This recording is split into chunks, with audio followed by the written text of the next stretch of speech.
தமிழ், இந்த வீட்டில் என்னை விட செல்லமா வளர்ந்தது என் தங்கச்சி தான். அவளுக்கு அந்த பழைய சந்தோஷத்தையும் அன்பையும் திருப்பி கொடுக்கணும்.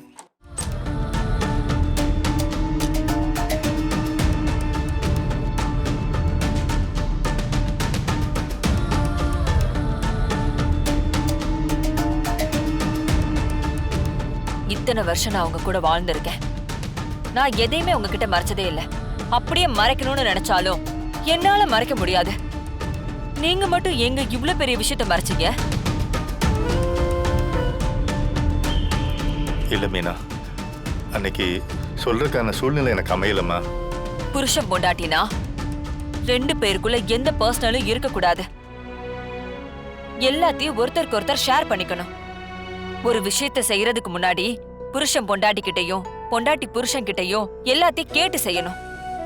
இதெல்லாம் எனக்கு கல்யாணம் ஆகிறதுக்கு முன்னாடி நீங்க என்கிட்ட சொன்னது. அத நீங்க கொஞ்சம் கூட ஃபாலோ பண்ணல. ஐயோ, உங்ககிட்ட சொல்லக்கூடாது நான் நினைக்கல மீனா. அன்னைக்கு இருந்த சூழ்நிலையில அத அம்மா கிட்ட நீ சொல்லி வளரிட்டா அது பெரிய பிரச்சனையாயிருமோன்னு பயந்தேன். அதான் சொல்லல. ஓட்டவாயி, இவகிட்ட எந்த ரகசியமும் நிக்காது, எல்லாத்தையும் உளறிடுவா. அதானே நீங்களும் நினைச்சிருக்கீங்க? ஐயோ மீனா, இல்ல மீனா, அப்படி புரியுதுங்க, புரியுது. நீங்களும் அத்தை நினைச்சிருக்கிற மாதிரி தான் நினைச்சிருக்கீங்க. பஃபுனா இவெல்லாம் ஒரு ஆளா? இவகிட்ட எல்லாம் எதுக்கு சொல்லணும்னு நீங்க நினைச்சிட்டீங்கல்ல? மீனா, அந்த மாதிரினா இல்லம்மா. அன்னைக்கு அத சொல்றதுக்கான சூழ்நிலை அமையலம்மா. அதான் உண்மை. இல்லங்க, இந்த வீட்ல எப்பவுமே என்னை யாருமே முழுசா நம்ப மாட்டாங்க. நான் ஏதாவது ஒரு விஷயம் பண்ணா கூட யாருமே என்ன அப்ரிஷியேட் பண்ண மாட்டாங்க. அப்பெல்லாம் எனக்கு என்ன தோணும் தெரியுமா? என் புருஷன் நல்லா இருந்திருந்தா இப்படி எல்லாம் நடந்திருக்காது.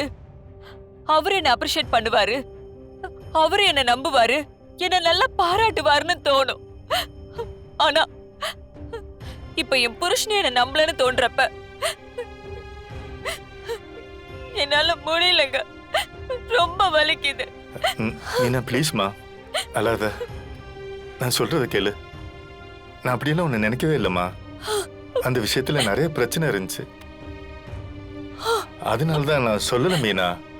அதுக்கப்புறம் நான் கோமாவுக்கு போயிட்டேன். மீனா, நான் அந்த ஒரு விஷயத்தை தவிர எதையுமே உங்ககிட்ட மறைச்சதில்லை. கொஞ்சம் புரிஞ்சுக்க மீனா. எனக்கு எல்லாரை விட நீதான் முக்கியம் மீனா. நான் உன் மேல எவ்வளவு அன்பு வச்சிருக்கேன் தெரியுமா? ப்ளீஸ் மீனா, இப்படியெல்லாம் ஃபீல் பண்ணாத. எனக்கு மனசுக்கு ரொம்ப கஷ்டமா இருக்கு.